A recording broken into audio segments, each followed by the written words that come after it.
Subscribe करें आपके अपने भक्ति चैनल डिवाइन स्टोरीज को और जुड़े रहे आध्यात्म से। पाप मोचनी एकादशी व्रत साधक को उसके सभी पापों से मुक्त कर उसके लिए मोक्ष के मार्ग खोलती है। इस एकादशी के दिन भगवान विष्णु जी का पूजन करना चाहिए। तो चलिए सुनते हैं पाप मोचनी एकादशी व्रत कथा व उसका महत्व। अर्जुन ने भगवान श्री कृष्ण से कहा, हे मधुसूदन, आपने फाल्गुन मास के शुक्ल पक्ष की एकादशी अर्थात आमल की एकादशी के बारे में विस्तार पूर्वक बतलाया। चैत्र माह के कृष्ण पक्ष में आने वाली एकादशी का क्या नाम है तथा उसकी विधि क्या है? कृपा करके आप मेरी बढ़ती हुई जिज्ञासा को शांत करें। भगवान श्री कृष्ण ने कहा, हे अर्जुन, चैत्र मास के कृष्ण पक्ष की एकादशी को पाप मोचनी एकादशी के नाम से जाना जाता है। एक बार की बात है, पृथ्वीपति राजा मांधाता ने लोमश ऋषि से यही प्रश्न किया था जो तुमने मुझसे किया है। अथ जो कुछ भी ऋषि लोमश ने राजा मांधाता को बतलाया वही मैं तुमसे कह रहा हूँ। राजा मांधाता ने धर्म के गुह्यतम रहस्यों के ज्ञाता महर्षि लोमश से पूछा, हे ऋषि श्रेष्ठ, मनुष्य के पापों का मोचन किस प्रकार संभव है? कृपा कर कोई ऐसा सरल उपाय बताएं जिससे सभी को सहज ही पापों से छुटकारा मिल जाए। महर्षि लोमश ने कहा, हे नृपति, चैत्र मास के कृष्ण पक्ष की एकादशी का नाम पापमोचनी एकादशी है। उसके व्रत के प्रभाव से मनुष्यों के अनेक पाप नष्ट हो जाते हैं। मैं तुम्हें इस व्रत की कथा सुनाता हूँ, ध्यान पूर्वक श्रवण करो। प्राचीन समय में चैत्ररथ नामक एक वन था। उसमें अप्सराएं किन्नरों के साथ विहार किया करती थीं। वहाँ सदैव वसंत का मौसम रहता था, अर्थात उस जगह सदा नाना प्रकार के पुष्प खिले रहते थे। कभी गंधर्व कन्याएं विहार किया करती थीं, कभी देवेंद्र अन्य देवताओं के साथ क्रीड़ा किया करते थे। उसी वन में मेधावी नाम के एक ऋषि भी तपस्या में लीन रहते थे। वे शिव भक्त थे। एक दिन मंजुघोषा नामक एक अप्सरा ने उनको मोहित कर उनकी निकटता का लाभ उठाने की चेष्टा की, इसलिए वह कुछ दूरी पर बैठ वीणा बजाकर मधुर स्वर में गाने लगी। उसी समय शिव भक्त महर्षि मेधावी को कामदेव भी जीतने का प्रयास करने लगे।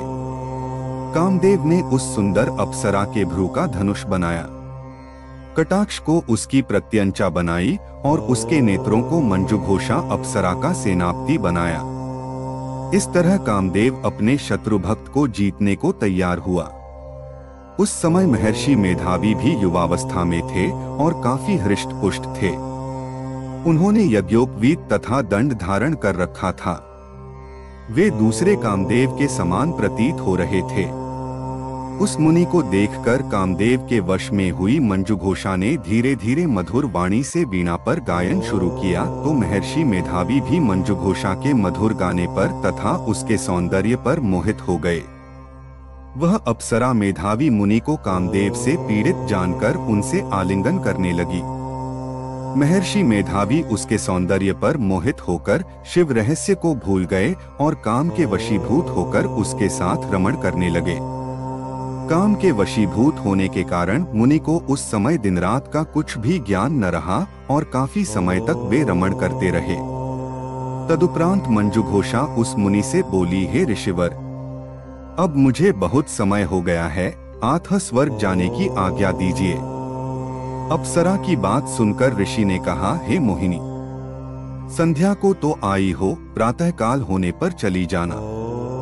ऋषि के ऐसे वचनों को सुनकर अप्सरा उनके साथ रमण करने लगी। इसी प्रकार दोनों ने साथ साथ बहुत समय बिताया। मंजुघोषा ने एक दिन ऋषि से कहा, हे विप्र, अब आप मुझे स्वर्ग जाने की आज्ञा दीजिए। मुनि ने इस बार भी वही कहा, हे रूपसी, अभी ज्यादा समय व्यतीत नहीं हुआ है, कुछ समय और ठहरो। मुनि की बात सुन अप्सरा ने कहा, हे ऋषिवर, आपकी रात तो बहुत लंबी है। आप स्वयं ही सोचिए कि मुझे आपके पास आए कितना समय हो गया। अब और ज्यादा समय तक ठहरना क्या उचित है? अप्सरा की बात सुन मुनि को समय का बोध हुआ और वह गंभीरता पूर्वक विचार करने लगे। जब उन्हें समय का ज्ञान हुआ कि उन्हें रमण करते 57 वर्ष व्यतीत हो चुके हैं, तो उस अप्सरा को वह काल का रूप समझने लगे। इतना ज्यादा समय भोग विलास में व्यर्थ चला जाने पर उन्हें बड़ा क्रोध आया। अब वह भयंकर क्रोध में जलते हुए उस तप नाश करने वाली अप्सरा की तरफ भ्रिकुटी तानकर देखने लगे। क्रोध से उनके अधर कांपने लगे और इंद्रियां बेकाबू होने लगीं। क्रोध से थरथराते स्वर में मुनि ने उस अप्सरा से कहा, मेरे तप को नष्ट करने वाली दुष्टा, तू महापापिन और बहुत ही दुराचारिणी है, तुझ पर धिक्कार है। अब तू मेरे श्राप से पिशाचिनी बन जा। मुनि के क्रोधयुक्त श्राप से वह अप्सरा पिशाचिनी बन गई। यह देख वह व्यथित होकर बोली, हे ऋषिवर, अब मुझ पर क्रोध त्याग कर प्रसन्न होइए और कृपा करके बताइए कि इस शाप का निवारण किस प्रकार होगा। विद्वानों ने कहा है, साधुओं की संगत अच्छा फल देने वाली होती है और आपके साथ तो मेरे बहुत वर्ष व्यतीत हुए हैं। अतः अब आप मुझ पर प्रसन्न हो जाइए, अन्यथा लोग कहेंगे कि एक पुण्य आत्मा के साथ रहने पर मंजुघोषा को पिशाचिनी बनना पड़ा। मंजुघोषा की बात सुनकर मुनि को अपने क्रोध पर अत्यंत ग्लानि हुई, साथ ही अपनी अपकीर्ति का भय भी हुआ। अतः पिशाचिनी बनी मंजुघोषा से मुनि ने कहा, तूने मेरा बड़ा बुरा किया है, किंतु फिर भी मैं तुझे इस श्राप से मुक्ति का उपाय बतलाता हूँ। चैत्र मास के कृष्ण पक्ष की जो एकादशी है, उसका नाम पापमोचिनी है। उस एकादशी का उपवास करने से तेरी पिशाचिनी की देह से मुक्ति हो जाएगी। ऐसा कहकर मुनि ने उसको व्रत का सब विधान समझा दिया। फिर अपने पापों का प्रायश्चित करने के लिए वे अपने पिता च्यवन ऋषि के पास गए। च्यवन ऋषि ने अपने पुत्र मेधावी को देखकर कहा, हे पुत्र, ऐसा क्या किया है तूने कि तेरे सभी तप नष्ट हो गए हैं, जिससे तुम्हारा समस्त तेज मलिन हो गया है।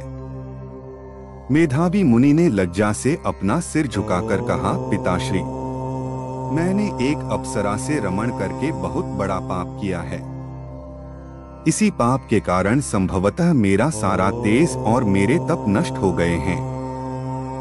कृपा करके आप इस पाप से छूटने का उपाय बतलाइए।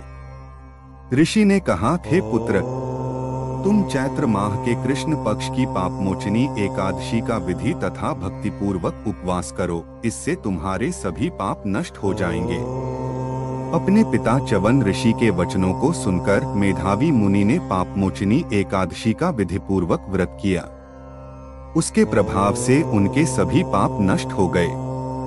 मंजुघोषा अप्सरा भी पापमोचनी एकादशी का उपवास करने से पिशाचिनी की देह से छूट गई और पुनः अपना सुंदर रूप धारण कर स्वर्गलोक चली गई। लोमश मुनि ने कहा, हे राजन, इस पापमोचनी एकादशी के प्रभाव से समस्त पाप नष्ट हो जाते हैं। इस एकादशी की कथा के श्रवण व पठन से 1000 गौदान करने का फल प्राप्त होता है। इस उपवास के करने से ब्रह्मा हत्या करने वाले, स्वर्ण चुराने वाले, मद्यपान करने वाले, अगम्यागमन करने वाले आदि भयंकर पाप भी नष्ट हो जाते हैं और अंत में स्वर्गलोक की प्राप्ति होती है। तो बंधुओं, यह थी पापमोचनी एकादशी व्रत कथा। ऐसी ही और व्रत कथाएं सुनने के लिए हमारे चैनल को सब्सक्राइब करें। यदि वीडियो पसंद आई हो तो वीडियो को लाइक करें और अपने दोस्तों और परिजनों को शेयर करें। धन्यवाद।